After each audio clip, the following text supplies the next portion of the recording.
अध्याय 4 आधारभूत ज्यामितीय अवधारणाएं। इसके अंतर्गत हम आगे बढ़ते हुए आज आ रहे हैं कोण पर। कोण का मतलब होता है कोना। जहां भी दो भुजाएं या दो सिरे या दो रेखाएं आपस में मिले वो जगह बनने वाली जगह को कोना कहते हैं। उदाहरण जैसे ये बोर्ड का लीजिए, इधर से आ रहा है, यहाँ पर ये कोना बन रहा है। ये जैसे ये ले लीजिए डस्टर, एक इधर से गया, एक इधर से रेखा यहाँ पर मिली, ये कोना बना। इस तरह जितने भी ये दो रेखाएं या दो भुजाएं, मतलब ये जो भुजा बोलते हैं या रेखा बोले, ये जहां भी जाकर मिलेंगे इनको कोना बोलते हैं या कोण कहते हैं। ठीक है, कोना देसी भाषा में कहते हैं, तो उसी को हमें कोण बोलना है यहाँ पर।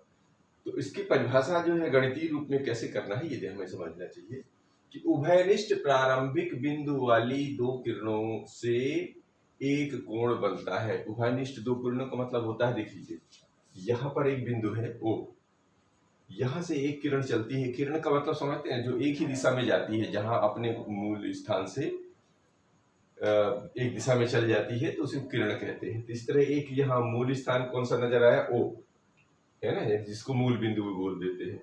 तो O से A की तरफ चली गई तो एक किरण ये बन गया, ये B ऊपर की तरफ चला गया, एक B बन गया। तो इसके बीच का जो ये हिस्सा बनता है इसी को कोण कहते हैं, इसी को कोण कहते हैं। तो इसकी परिभाषा क्या बनी? परिभाषा ऐसे बनी कि उभयनिष्ठ प्रारंभिक, उभयनिष्ठ का मतलब होता है इन दोनों का, उभयनिष्ठ माने इन दोनों का, क्या, इन किरणों का उभयनिष्ठ बिंदु वाली दो किरणों से, एक किरण ये एक किरण ये से एक कोण बनता है। ये कोण बन गया है।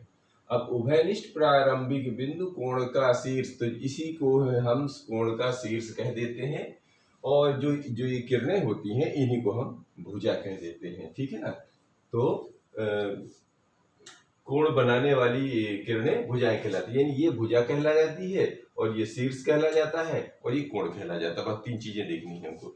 यहाँ देखिए, एक भुजा ये कहलाई, एक भुजा ये कहलाई, तो एक कोण इधर बन गया। एक भुजा ये, एक भुजा ये, तो एक कोण ये बन गया। एक भुजा ये, एक भुजा ये, तो एक कोण पे ये बन गया। फिर एक भुजा ये, एक भुजा एक, ये कोण बन गया। इससे इसका मतलब क्या हुआ, इसमें चार कोण बन रहे हैं। जितने कोण बन रहे हैं बस उतने ही शीर्ष होते हैं, ये ध्यान रखना है। और दो रेखाएं जहां जहां भी मिलेंगी वहां वहां कोण बनेगा। कुल मिला के इतना आपको ध्यान रखना है।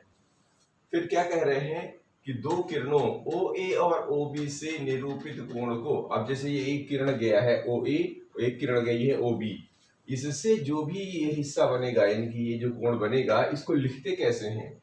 इसको या तो आप इधर से शुरू करते हुए इधर चले जाइए या इधर से शुरू करते हुए इधर आइए, इसमें कोई बंदिश नहीं है, आप किसी भी तरफ से लिख सकते हैं। तो इसको कैसे लिख सकते हैं, या तो आप इधर से चलेंगे तो AOB यानी कि ये वाला लिख लीजिए, या BOA या ऐसे लिख लीजिए, या अगर बीच में जैसे ये कोण बन गया ना, आगे चल के आपको ऐसा भी लिखना पड़ेगा, कोण O। इसका मतलब क्या हो जाएगा, यानी कि इस शीर्ष की कोण की बात कर रहे हैं, यानी इसके भीतर का जो हिस्सा है कोण O, माने ऐसा भी अभी आगे चल के पढ़ेंगे, तो इसको कोण O भी कहेंगे। ठीक है ना, तो इतने प्रकार से हम इसको व्यक्त कर सकते हैं।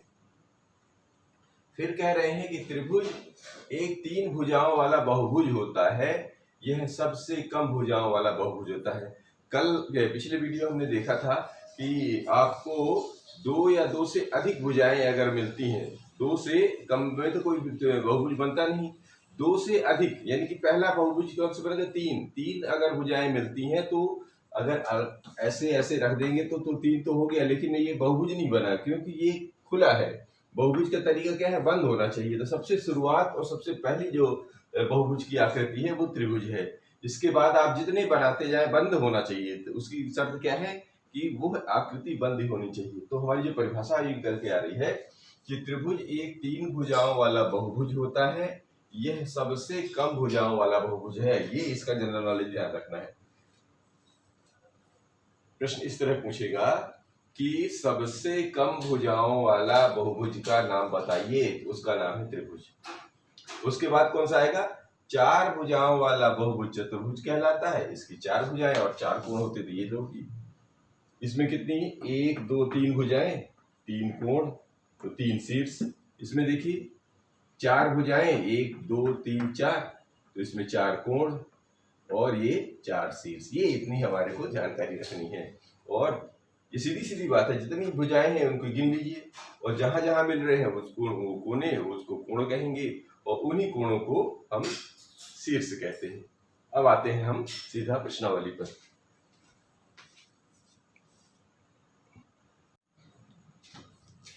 ये प्रश्नावली 4.3 ले रहे हैं। इसका पहला प्रश्न ये है कि नीचे दी गई आकृति में कोणों के नाम लिखिए। ये ऐसी आकृति बनाई गई है, ए बी सी डी एक प्रकार का चतुर्भुज है, ठीक है ना। अब इसमें बोल रहे हैं कोणों के नाम लिखिए। तो देखिए हमने पहले ही बताया था, ये जो बन रहा है कोना, एक कोण इधर बनेगा, एक कोण इधर बनेगा, एक कोना इधर, एक कोना इधर, यदि 4 कोने तो 4 कोण बनेंगे। अब लिखने का तरीका तो बताया था ना, जिस क्रम में आप चलेंगे, जैसे मान लो इसको लेना है तो अगर एक ही क्रम रखना है, यानी अगर इधर चल दिए तो इधर से ही चलेंगे, और अगर इधर चल दिए तो इधर से ही चलेंगे। मतलब आप बीच में अल्टी पल्टी नहीं करेंगे, ठीक है ना, बस ये ध्यान रखना है। तो अगर मान लीजिए हम इधर से चलेंगे लेफ्ट टू राइट, तो चलिए एंटी क्लॉकवाइज चलते हैं। तो पहले ए इधर से लेते हैं, कोण ए बी सी, यानी जो बीच में होता है वही। तो इसमें कौन सा है, या जैसे ए बी सी, तो बीच में कौन है, यहां से शुरू किया तो पहला कोण कौन सा बना, ये वाला। तो ये इसको बीच वाला कौन सा कोण बना, ये। तो इसको हम ऐसा भी लिख सकते हैं। फिर यहां से चले थे, अब इससे पकड़िए इसको, तो दूसरा लेंगे बी सी डी। तो अब बीच में कौन सा आया, बीच में आया ये, तो इसका नाम बन जाएगा कोण सी। अब फिर चलेंगे इधर से सी से, तो लिखेंगे कोण सी डी ए।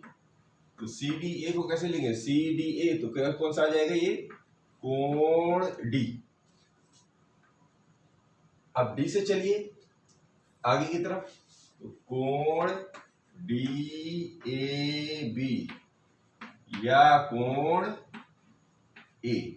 ये हमारे 4 कोण होते हैं, चाहे आप ऐसा पढ़ लो चाहे ऐसा पढ़ लो, सारे एक ही है, ठीक है ना। तो ये रहे हमारे कोणों के नाम। तो ये भी बन गया, और ये 4 कोण हमारे निकल के आ गए। अब लेते हैं इसी में दूसरा।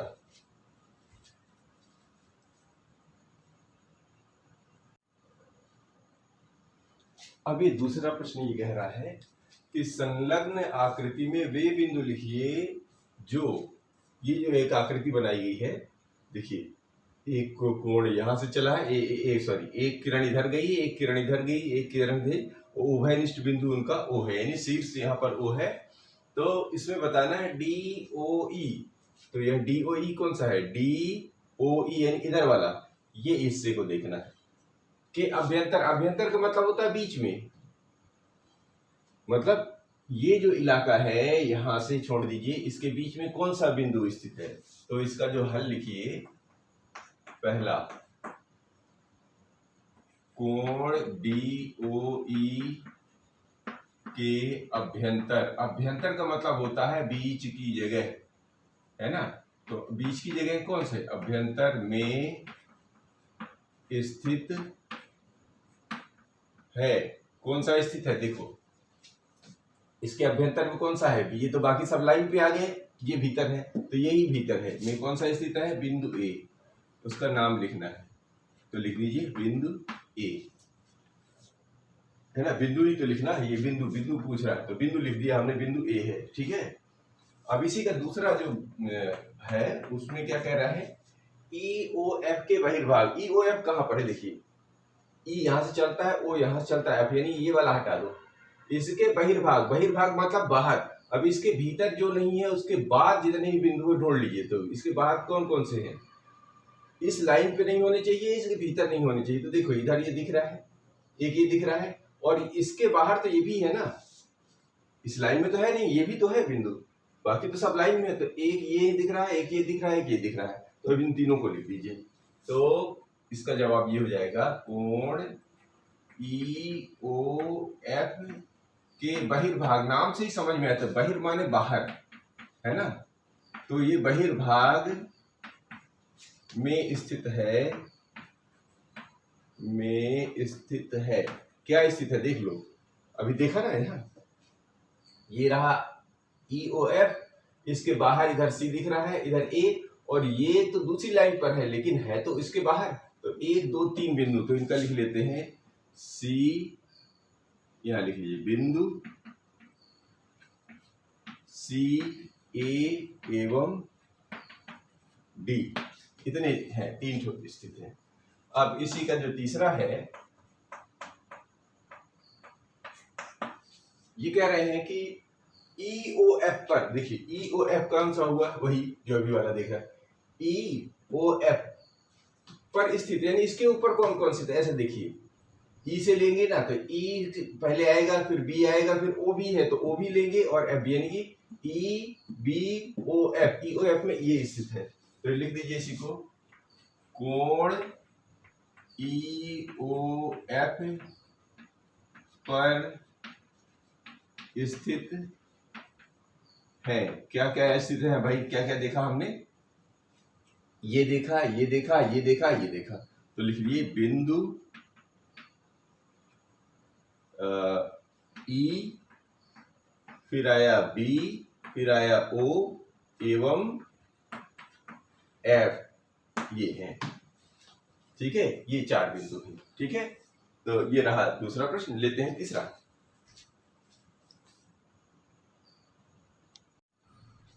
अब इसमें क्वेश्चन तीसरा है कि 2 कोणों की रफ आकृतियां खींचिए जिससे, मतलब एक साथ 2 कोण खींचने हैं हमें, ध्यान है, मतलब एक बार में 2 कोण बनाने हैं हमको। तो कंडीशन ये है कि ए उनमें से एक बिंदु उभयनिष्ठ हो। यहाँ पर हम इसके अलग अलग जवाब बना लेते हैं। ए को यहाँ पर लेते हैं, एक बिंदु उभयनिष्ठ हो। एक बिंदु कैसे आ सकता है, जैसे कि मान के चले एक कोण ऐसा ले लिया, ठीक, अब इसका नाम दे दो ए ओ बी, और इसी से एक और निकाल लो, इसको लिख दो यहाँ पर, ये सब किरणें हैं, ठीक है। तो यहाँ पर लिख दिया सी, ये किरणें ऐसे निकाल दिए, ये किरणें ऐसे निकाल दिए। तो ये देखिए, अब उनमें से एक बिंदु उभयनिष्ठ हो, ये देखिए 2 कोण बन गए, एक इधर का भी कोण बन गया, एक इधर का भी कोण बन गया। तो लिखना भी है कि कोण कौन सा बन रहा है, या ऐसे लिख लो बी ओ ए, कोण बी ओ ए तथा ऐसा लिखो ए ओ सी तथा कोण ए ओ सी, ये तो 2 कोण बन गए। अब उभयनिष्ठ बिंदु कौन है, उभयनिष्ठ बिंदु ये है, इसका उभयनिष्ठ बिंदु, उभयनिष्ठ बिंदु, उभयनिष्ठ बिंदु कौन सा है, वो है। इस तरह इसके जवाब बनाने हैं, ठीक है। इसी तरह इसका बी वाला पार्ट भी लिख लेते हैं, यहाँ पर बी ले लेते हैं, इधर बी इधर सी डी कर लेते हैं। तो बी को देखिए, उनमें 2 बिंदु उभयनिष्ठ हो, तो देखिए 2 बिंदु कैसे आ सकते हैं, मान के चलिए एक ऐसा बना लिया, यहां ले लेते हैं ए ओ, ये ले लेते हैं बी, ठीक है, ठीक है, यहाँ पे बी हो गया ये। अब इसी से अगर कोई एक ऐसा निकाल ले, यहाँ पर सी, और ये निकाल लेते हैं डी, ठीक है। तो देखिए इससे क्या चला, आपको पता चला कोण तो 2 बन गए, एक कोण ये भी बन गया, एक कोण ये भी बन गया। अब इसमें जो पूछ रहा है कि 2 बिंदु उभयनिष्ठ, तो आप लिख सकते हैं इसमें कौन कौन से कोण बनाए हैं आपने, ए ओ बी, एक तो बनाया है कोण ए ओ बी, और दूसरा कोण बनाया था ए ओ बी, तो ये इधर गया, और दूसरा क्या है ओ सी डी, कोण ओ सी डी, ये 2 कोण बनाए हैं हमने। और उसमें कह रहे 2 बिंदु उभयनिष्ठ हो, देखो जी, अगर ए ओ बी में जा रहे हैं तो उभयनिष्ठ बिंदु मिला ओ, और ओ सी डी भी तो इसी रेखा पर थी, तो ये बिंदु सी है, तो ओ सी डी में उभयनिष्ठ बिंदु मिला सी, ये देखिए, यानी ओ और सी दोनों में उभयनिष्ठ हो गया, यानी इस कोण को लेंगे तब भी ओ आएगा, यानी है ना, ये ओ भी मिलेगा, सी भी मिलेगा, और इस कोण को भी ले रहे हैं तो भी ओ और सी शामिल है। यानी हमारा प्रश्न का जवाब कुछ इस तरह होता है, ठीक है ना, कुछ ऐसी आकृति बनेगी। और डी पार्ट क्या कह रहे हैं कि उनमें 4 बिंदु उभयनिष्ठ होते, तो 4 बिंदु कैसे आएंगे, 4 बिंदु के लिए एक काम करेंगे कि एक ऐसा बना लीजिए और एक ऐसा कर लीजिए, तो ये बन जाएगा, एक ले लीजिए, ये कौन भी ऐसा, पहले तो इसको लीजिए ए बी सी, ये तो ये यहाँ सी लिखिए, ये सी। ऐसा एक कोण बनाया हमने, दो कोण ही तो चाहिए और तीन उभयनिष्ठ बिंदु देने हैं। तो दूसरा कोण ये लेते हैं, ये मान के चलते हैं, इसको ले लेते हैं यहाँ से P और यहाँ पर Q और यहाँ पर ले लेते हैं ये R।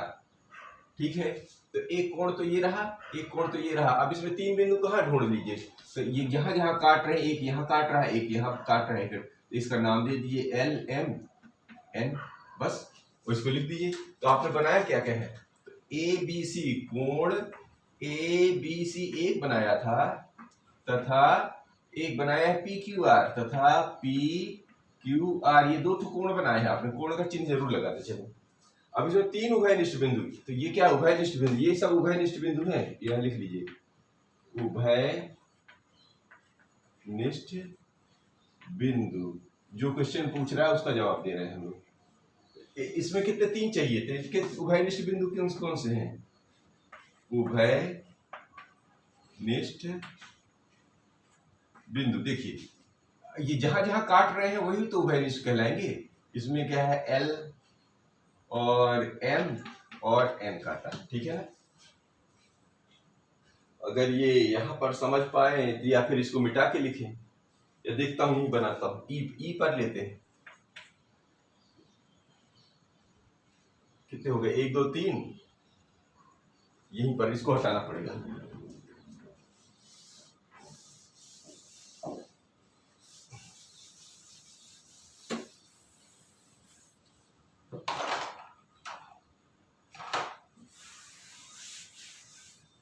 इसको लेते हैं, ABC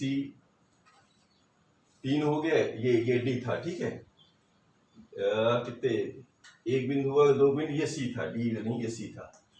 अब D यहाँ पर ले लेते हैं। D में कह रहे हैं कि उसमें चार बिंदु उभयनिष्ठ हो, चार बिंदु को क्या कर रहे हैं, इसी को ऐसा घुमा दीजिए, एक कोण इसी को ले लीजिए और इसी को दो बार कटवा दो, ठीक है ना। कैसे, तो चार जगह काट देगा, देख लो ये रहा, मान लो मैंने ABC एक ले लेते हैं, ठीक है। ये दूसरा वाला, इसको PQR ले लेते हैं, PQ और ये R, ठीक है। ये हमारे दो कोण बन गए। तो हमने कौन कौन से लिया, देखिए, एक ये वाला लिया, एक ये वाले लिए, तो काट भी तो रहे हैं, देखो चार जगह, 1 2 3 4। अब इनको हम क्या डाल देते हैं, PQR लिखे तो हम डाल लेते हैं LMNO। नाम तो देना है, आप अपने से नाम दे दो, कोई जरूरी थोड़ी है कि जो हम कहें वही है। आप अपने से काखा गाघा लिख लीजिए, इससे में कोई फर्क नहीं पड़ता। तो कोण हमने लिया ABC तथा कोण PQR, ये तो हमने नाम दिए हैं, आप भी कुछ भी नाम दे दो, उससे दिक्कत है नहीं। और जो उभयनिष्ठ बिंदु मैंने काट रहे थे 1 2 3 4, यही तो चारों, हर बार कुछ भी बात करोगे तो ये तो सम्मिलित तो हो ही जाएंगे। तो उभयनिष्ठ बिंदु ऐसे आ जाएंगे, उभयनिष्ठ बिंदु। उभयनिष्ठ बिंदु कौन कौन से आ गए हमारे, देखो जहां जहां काटे हैं, तो ये एक L, एक M, एक N और एक O है। अब इसी का जो ई पार्ट कह रहे हैं कि उनमें से एक किरण उभयनिष्ठ हो, एक किरण, ध्यान रखना, दो तो कोण बनाइए पहले, तो ये लो जी, ये पहला कोण बन गया, इसी में ये दूसरा कोण बन गया। नाम दे दीजिए AB, ये ऐसे लिखते चले ना, ABCD और तीर लगा दीजिए, अंदर बाहर कहीं भी लगा लीजिए, कोई फर्क नहीं पड़ना। तो देखो जी, ये कोण एक ये है, एक कोण, दो कोण हो गए। तो हमने कौन कौन से कोण लिया उसका नाम लिखना है। तो कोण लिया है ABC तथा दूसरा कोण क्या लिया है, CBD तथा कोण CB, ऐसे लिख लेते हैं, तथा कोण CBD, ये दो कोण लिए हैं। अब क्या कह रहे हैं, एक किरण, उभयनिष्ठ किरण, उभयनिष्ठ, देखिए इस कोण को लोगे तब भी ये किरण मिलेगी, इस कोण को ले रहे हो तब भी ये किरण मिलेगी। तो उभयनिष्ठ किरण कौन सी कहलाई, उभयनिष्ठ किरण, ये बीच वाली कौन सी है, ये जो BC इधर भी काम कर रही है, इधर भी काम कर रही है। तो उभयनिष्ठ किरण कौन सी बनाई, BC। किरण में ऐसा चिन्ह लगा दिया जाता है, यानी B से C की तरफ चल रहे हैं। तो ये हमारा प्रश्नावली रहा 4.3, और मिलते हैं अगले वीडियो में कुछ और सवाल के साथ।